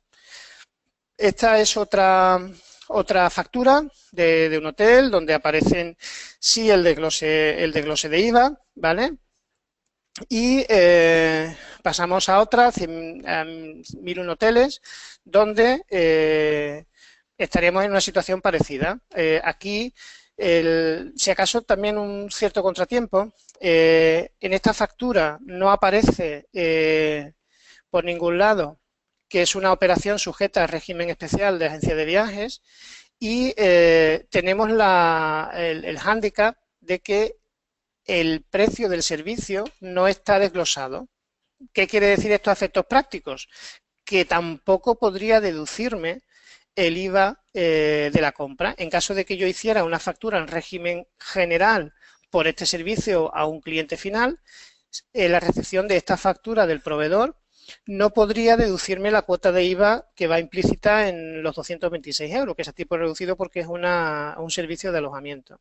Entonces también cuidado con este tipo de facturas cuando en caso de recibirla no veáis por ningún sitio la coletilla de operación realizada en régimen especial de agencia de viajes, pero que tampoco cumpla los requisitos que marca la ley para que os podáis deducir el IVA. Esta, por ejemplo, es una factura de comisión que realmente hay proveedores que, desde mi punto de vista, es lo más correcto, que en vez de deducir en la misma factura que emite al cliente, en vez de incluir un apartado donde ponga factura de comisión y haga la diferencia, presentan dos facturas, una de su servicio por la prestación total y otra por la comisión. En este caso, hay una factura que no aparece aquí en esta imagen, que es la que la agencia ha comprado a cruceros, y hay esta factura que ha emitido por un acuerdo entre la agencia y la compañía de cruceros, ha emitido una factura en nombre del cliente. Y hay una serie de numeración propia, una factura identificada con los datos del cliente, que aunque no aparezcan aquí, los datos sí están incluidos en la factura, con lo cual están cumpliendo todos los requisitos necesarios para que sea una factura correctamente emitida. Otro ejemplo más, Tour 10, donde emite facturas en operación de régimen especial de agencias de viajes, con lo cual, bueno, si el servicio este se presta en régimen especial no tiene incidencia, y en caso de que se preste en régimen general, pues nos iríamos al ejemplo que hemos visto antes, donde pudiera existir una afectación importante en el margen. Otra factura de comisión emitida en nombre del cliente, igual que la que hemos visto antes de cruceros. Y bueno, esta es una factura de gorras, es un material publicitario que, bueno, a priori, desde mi punto de vista, si esto se hace directamente para beneficio del viajero, que suele ser, oye, yo entrego material publicitario, pues este sería un tipo de servicio accesorio donde hay un tipo de desglose general. Si esta factura se declara en régimen especial, pues sería por el total y impuestos incluidos. Si fuera régimen general, pues tendría su desglose de IVA de 105 más 22. Bueno, otra factura más donde aparece la coletilla de régimen especial y, bueno, al final son varias facturas que lo importante de esta relación de facturas es que seáis capaces de identificar cuándo de manera habitual un proveedor os emite facturas que os permitan a vosotros practicar la deducción del IVA o no. La recomendación que os hacemos es que si el proveedor emite en régimen especial, cuidado a la hora de hacer la renuncia al régimen y plantearos bien no hacer la renuncia en caso de que os lo podáis permitir ante vuestro cliente, o bien contratar con otro proveedor que sí haga la renuncia o con un proveedor final tipo hoteles. Ahora, y ya bueno, es la parte final de la formación, en relación a lo que vimos antes sobre los servicios que hemos creado como ejemplo en GIA, vemos que el cliente se ha emitido una factura en régimen general, perdón, por importe de 3.000 euros. Hay 3 facturas de proveedores, en este caso Best Online y Restel llevan incluida una comisión de intermediación. ¿Y cómo se refleja todo esto en la liquidación del IVA?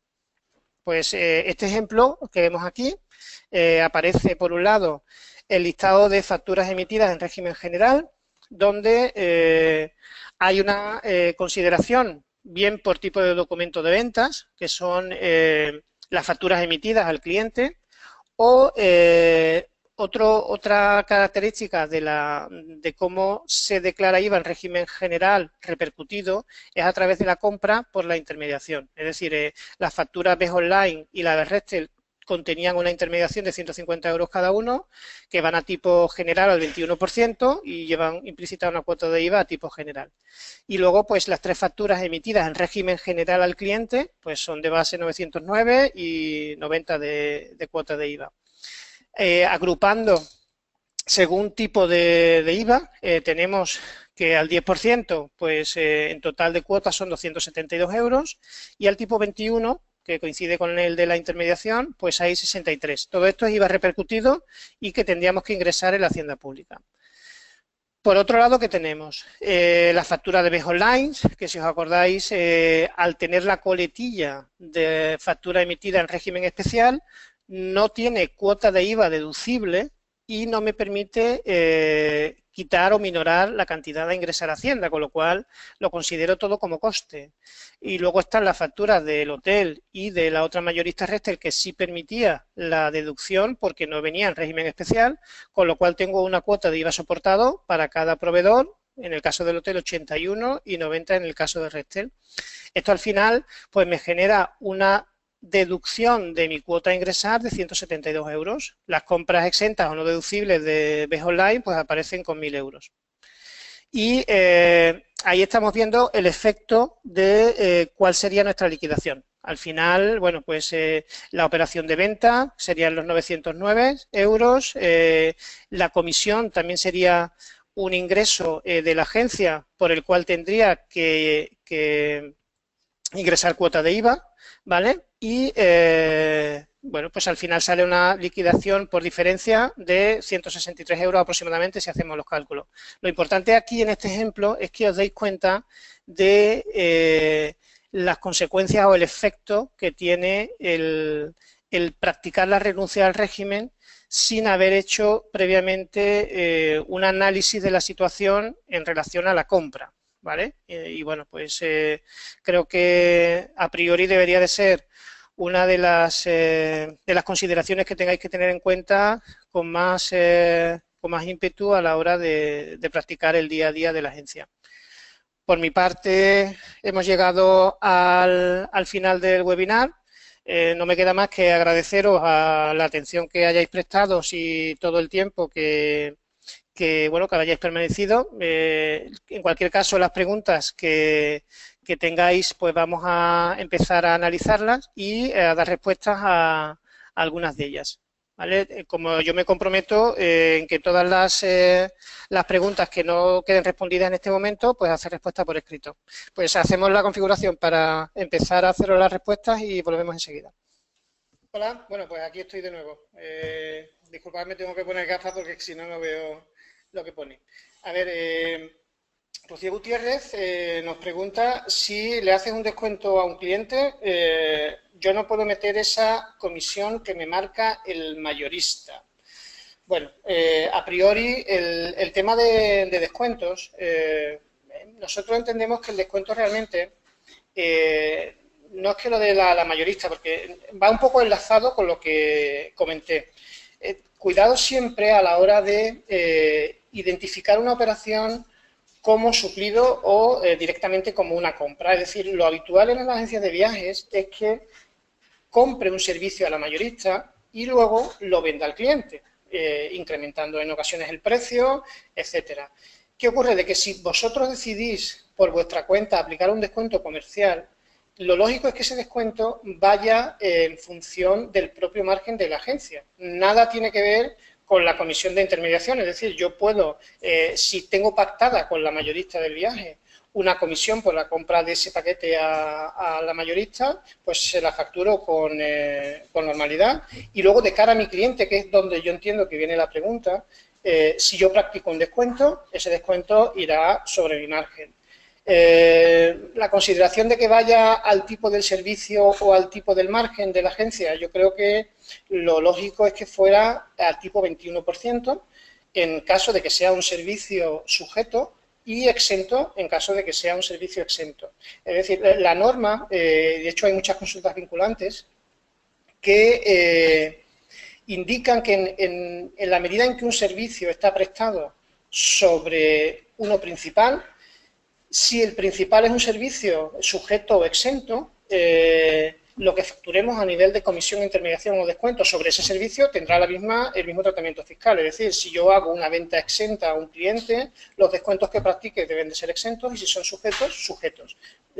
Nosotros entendemos que el tipo de IVA vinculado al servicio sería tipo general. no sería tipo reducido y el descuento lo aplicaría la agencia porque su tributación propia es a tipo general, ¿vale? La agencia declararía sobre tipo general del impuesto. Espero haber respondido a tu pregunta y, bueno, en principio ahí me pasan otras. A ver.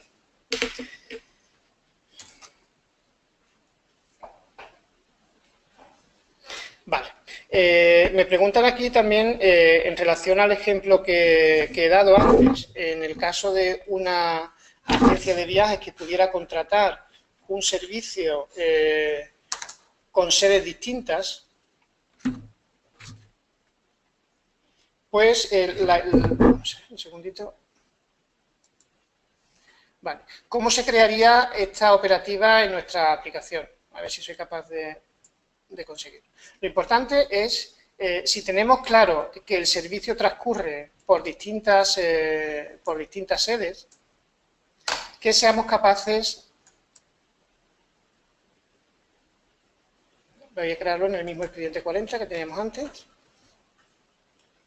¿vale? Pues daríamos un nuevo servicio y en función de por dónde transcurra el servicio, estableceremos en la medida de lo posible, que sé que puede ser complicado a priori, el precio de venta para ese servicio y el precio de coste. Es decir, imaginemos que contratamos con proveedores para lo que es el vuelo desde salida España hasta destino Suecia o Suiza, en el que se compra, bueno, pues imaginaros, pues vuelo Sevilla, pues el aeropuerto de destino 0905, fecha de salida 090517.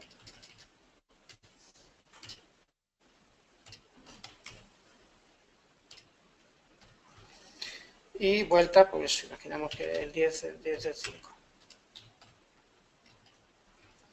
Donde imaginemos que no lo hacemos con emisión BSP, sino que lo hacemos directamente, pues un vuelo de 300, donde nos va a costar 250 euros. Destino, aquí tenemos que tener claro que en el destino es lo que nos va a marcar siempre, en caso de renuncia para la agencia, qué tipo de IVA es el que tributa y siempre será el tipo de IVA propio del cliente final. En este caso, los vuelos internacionales, bueno, en este caso Suiza sería considerada como el resto del mundo y tendría consideración de exento. Guardaríamos este documento y imaginemos que hay régimen económico, el proveedor, pues Vueling, por ejemplo, no me voy a complicar mucho. Guardaríamos el servicio. Crearíamos, en caso de que tuviera alojamiento en destino Suiza, pues haríamos exactamente lo mismo, crearíamos un nuevo servicio tipo alojamiento y le daríamos la misma, pues alojamiento de Suiza.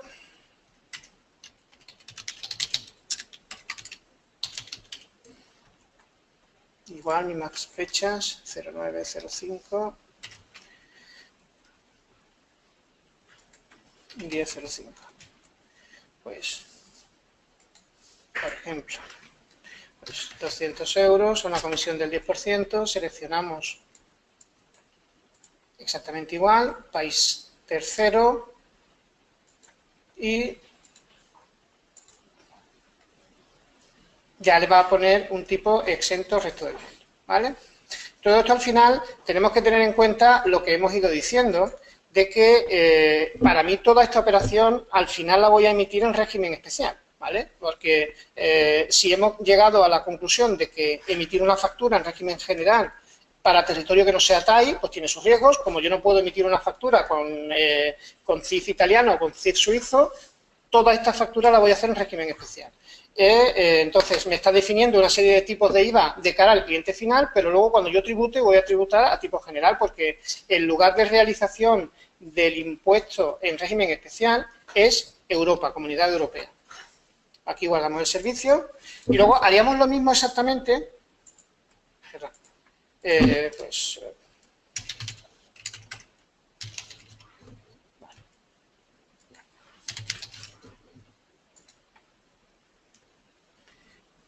pero en vez de definirlo para Suiza, sería para Italia, ¿vale? Pues tendríamos otro servicio para Italia con las mismas consideraciones. Un aéreo que sea, pues, Suiza-Italia, vuelo a Italia, el 10 del 5 y regreso el 12 del 5.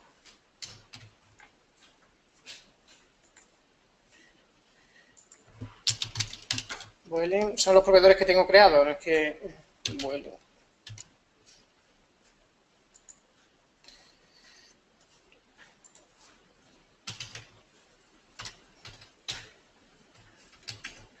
$150, 100 euros y destino, podríamos Unión Europea. En este caso el vuelo pues también estaría exento, guardamos y tenemos un alojamiento en Italia, un nuevo servicio de alojamiento. Nuevo servicio de alojamiento en Italia.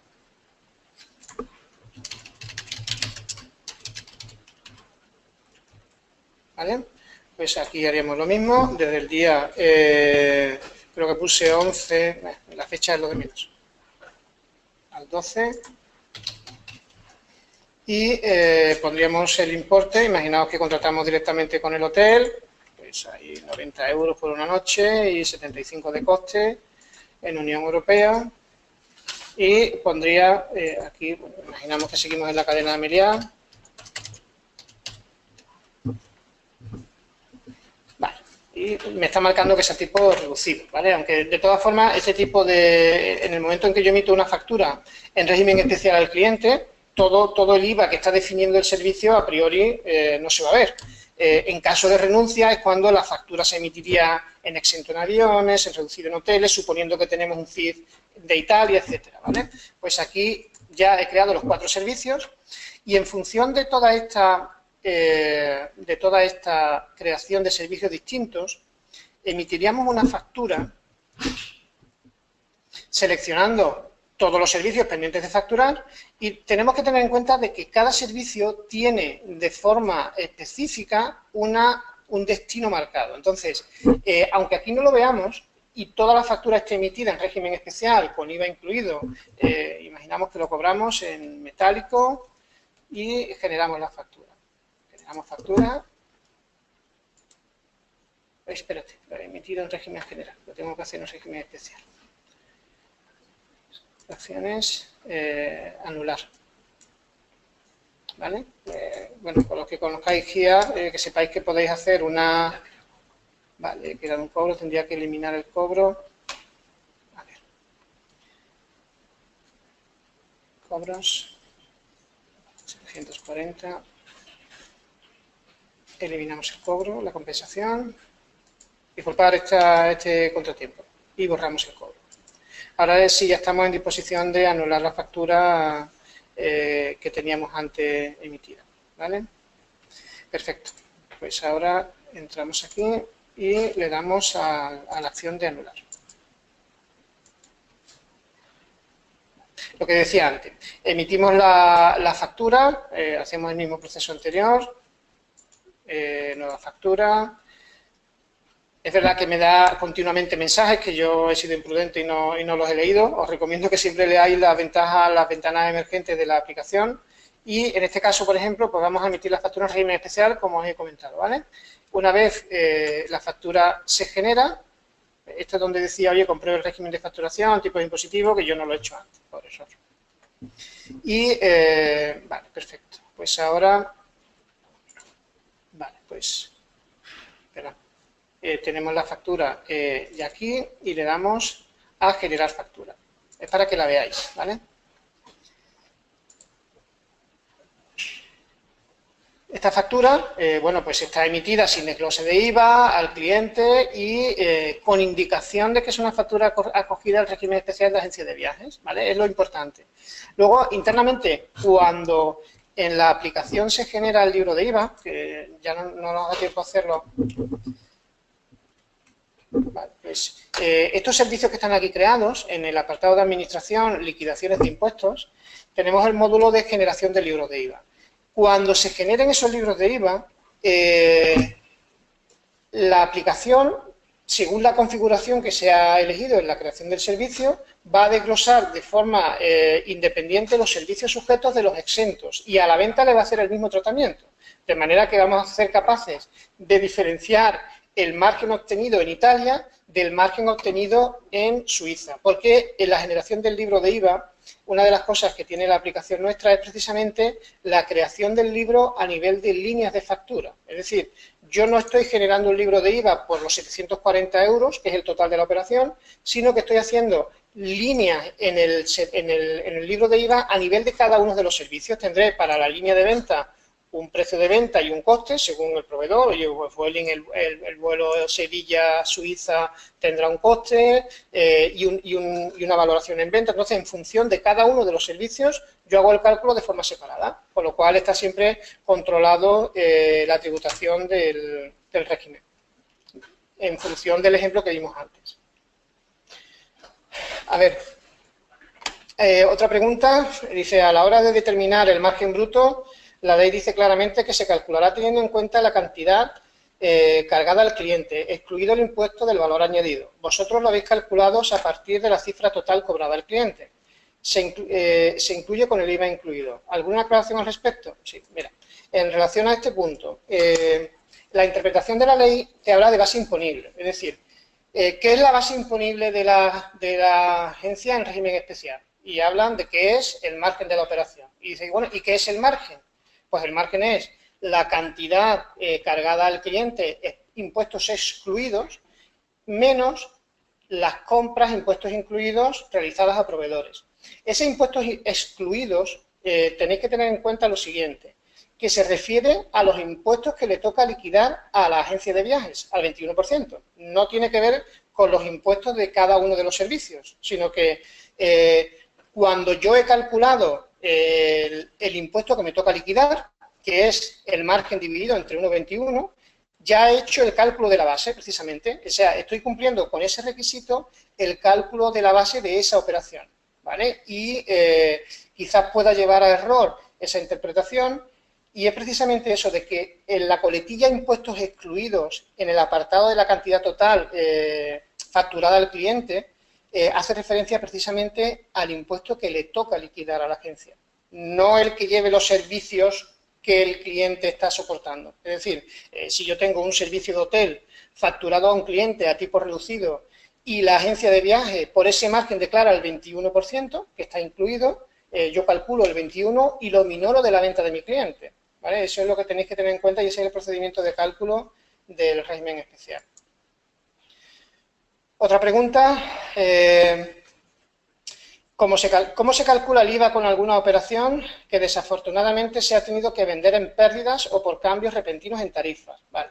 Aquí también hay un hecho importante que en relación a la antigua normativa indica, hay una variación, como decía, es decir, la normativa anterior no permitía deducir cuotas o bases negativas. Si yo, por alguna circunstancia, obtengo un margen negativo, en la anterior normativa se decía, oye, no te puedes deducir el IVA correspondiente y tienes que esperar al siguiente periodo para hacer de nuevo el cálculo del periodo anterior y el actual, y en función de lo que salga, pues ya tributas, de manera que, bueno, está reconociendo que compensaría esa cuota negativa.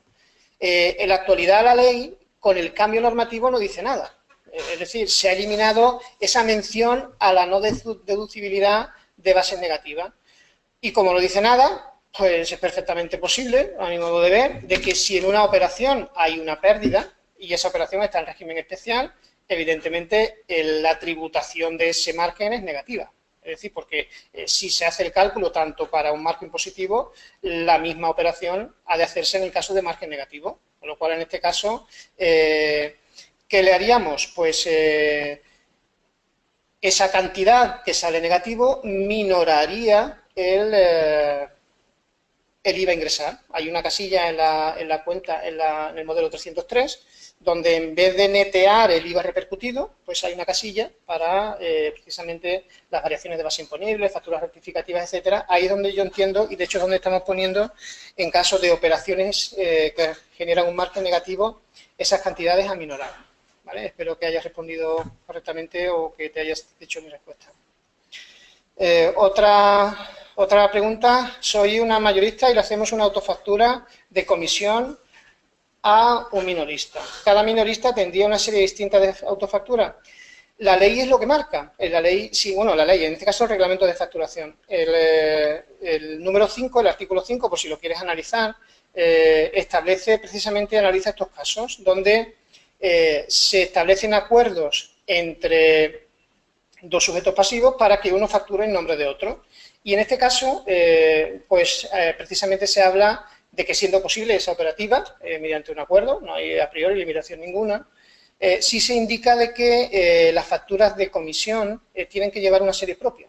Entonces, entendemos que para que esté correctamente, aunque aquí la Hacienda Pública hasta ahora no se ha metido en demasiados problemas, simplemente, bueno, pues en esa operativa no se está actuando de forma clara hasta ahora, pero no quita de que en el futuro pudieran hacerlo y que, bueno, hubieran incumplimientos de factura en el reglamento que al final un incumplimiento conlleva una sanción sobre el importe de la factura y, bueno, pues en la medida de lo posible, si podéis tener medios técnicos en vuestra aplicación que permita de que para cada cliente, en función, bueno, pues del código de cliente o de cualquier otra circunstancia, se cree una factura o una serie de numeración propia, pues así se daría cumplimiento correcto a la normativa.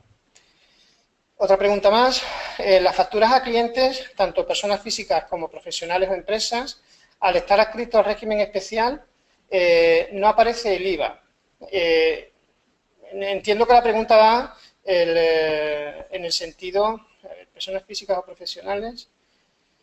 El régimen especial, de hecho, el artículo, creo que el 142, en la repercusión del impuesto, precisamente te obliga o te indica que la facturación se emite sin desglose de IVA, con lo cual, al entenderse IVA incluido, es como ha de emitirse una factura. Es verdad que tiene que cumplirse el requisito del reglamento en los artículos 6 y 7, donde se especifique que es una factura emitida en régimen especial, ¿vale? Porque corremos el riesgo, igualmente, de que si no ponemos nada y emitimos la factura sin desglose de IVA, si no está esa coletilla en la factura ante una posible inspección, Hacienda puede entender de que tú no has repercutido el IVA. Entonces, lo lógico es que si yo emito una factura a un cliente por 100 euros y yo interpreto de que es régimen especial, la factura tiene el IVA incluido, pero no pongo esa coletilla en la factura, ante un requerimiento de datos, si un inspector ve esa factura, va a decir, oye, esta factura no tiene la cuota de IVA repercutida. Y lo lógico es que te diga, pues me tienes que ingresar los 10 euros, en caso de que sea un servicio de hotel, por no haber repercutido el IVA.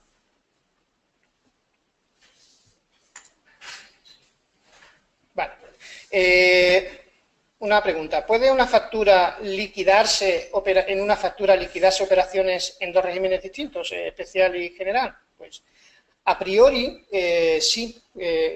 Más que liquidarse, en una misma factura, que la ley no dice a priori nada, por lo menos así es como lo interpreto, donde indique de que tengan que ir en facturas separadas. Nosotros, a nivel interno de nuestra aplicación, por simplificarlo, entendemos que, bueno, hemos tomado ese camino, aunque no existe una limitación precisamente para que en una misma factura puedan coexistir el régimen especial y el general.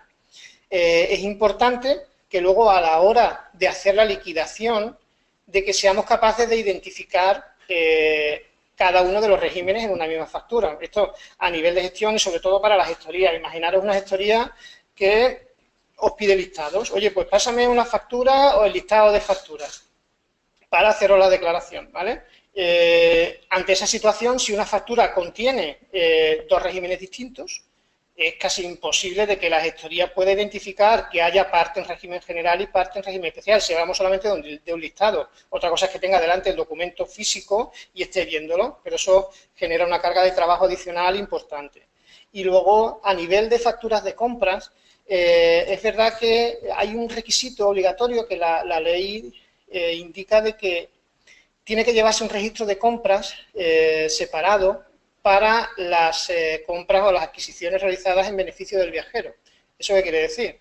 De que en el régimen especial mis compras sí tienen que ir a un régimen distinto. Es decir, si yo por lo que sea me encuentro con una factura de compra en dos regímenes distintos que a priori no tengo, no existe prohibición de hacerla, sí tengo una limitación para que una factura por un importe global tengo que desglosarla en dos registros de IVA distintos. Oye, que está emitido en régimen del viajero y el que no lo está, en caso de la parte general. Espero haber respondido a tu pregunta. A ver, otra pregunta más. ¿Cómo tenemos en cuenta los distintos IVAs en los vuelos, tanto general como especial, y en los casos de compra en consolidador o directamente a aerolínea? A ver, aquí una doble consideración. Lo habitual es que cuando compramos vuelos, en función del proveedor del servicio, es que la factura no tenga o no cumpla los requisitos de deducción del IVA. Lo habitual, por ejemplo, si somos un agente IATA, en las liquidaciones mensuales o decenales como son ahora de IATA, no viene desglose, viene simplemente la relación de billetes y luego hay un pequeño amago de factura para cada compañía aérea, pero que no cumple requisitos de deducción ninguno. ¿Qué quiere decir? De que a priori mis compras de vuelos, a no ser que yo me pueda dirigir a la compañía aérea y decirle, oye, sobre todos estos billetes que me has emitido, necesito una factura, si son nacionales, una factura desglosada correctamente con su 10%, etcétera, con sus tasas y todo lo demás. Eso habitualmente no ocurre. Entonces nos encontramos con que, por un lado, si tenemos clientes empresas que utilizan habitualmente viajes en puertos aéreos, etcétera, pues nos podemos encontrar con que estemos facturando a clientes en régimen general y, por otro lado, facturas de compras a proveedores donde no nos desglosan el IVA. Entonces estaríamos en la situación de minoración del margen radical que vimos en el ejemplo.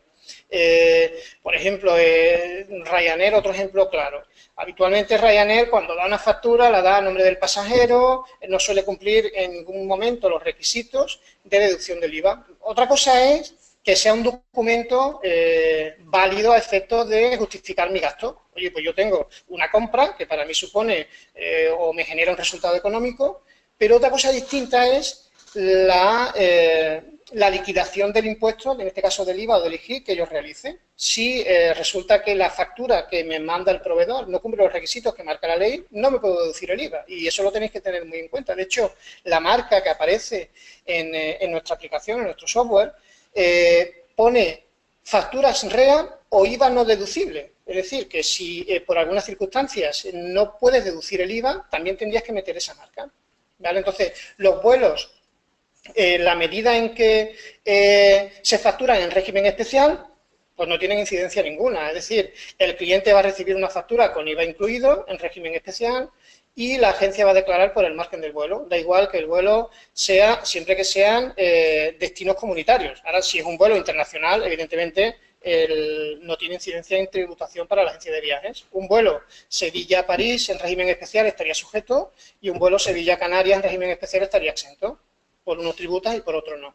Y a efectos del detalle del IVA de la factura, pues es lo que te he comentado antes, mucho cuidado en ver cómo el proveedor del billete, también hablo de compañía aérea, hay veces que Renfe, sobre todo cuando se hace a través de Amadeus y cuando se manda las liquidaciones tenéis que analizar si está emitiendo correctamente la factura, si te pone desglose de IVA del billete de tren al 10% o si no lo pone. Entonces, en función de cómo vosotros gestionéis las facturas de compra, es como tenéis que enfocar la venta.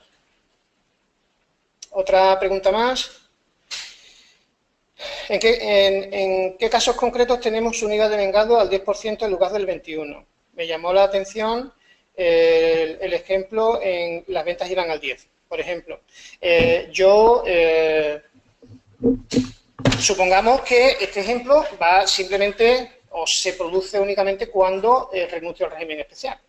O bien cuando la operación no está acogida al régimen especial, no por renuncia, sino porque no cumple los requisitos, el primer ejemplo que puse, del restaurante. Imagínate en ese caso, pues un cliente viene a la agencia de viajes y me pide una reserva de un restaurante, pues el restaurante tiene un servicio al 10%, pues si yo facturo al cliente el servicio del restaurante, se lo tendré que facturar al 10%. Imagínate de que, pues al final el restaurante pues me dice, oye, pues resulta que también quiero que me mandes a una orquesta y que me cante. Pues ese servicio estaría o tendría el tipo de IVA del 21%, pues yo le emitiría una factura al cliente con el servicio de restaurante de la comida al 10 y el tipo 21 por el servicio accesorio que está solicitando. ¿Vale?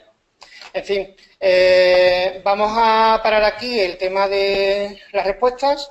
Como os he dicho, hemos anotado todas las preguntas que habéis ido haciendo y daremos respuesta por escrita a cada uno de ellos, en la medida de nuestras posibilidades y siempre pues, haciendo referencia a la normativa. No me queda más que nada, agradeceros de verdad vuestra atención. Sé que ha sido un webinar un poco largo y nada más. Espero que os haya servido y estamos a vuestra disposición por si necesitáis cualquier tipo de aclaración adicional o hacer cualquier otro de planteamiento o consulta de cara al futuro. Gracias de verdad y nada, buenos días a todos.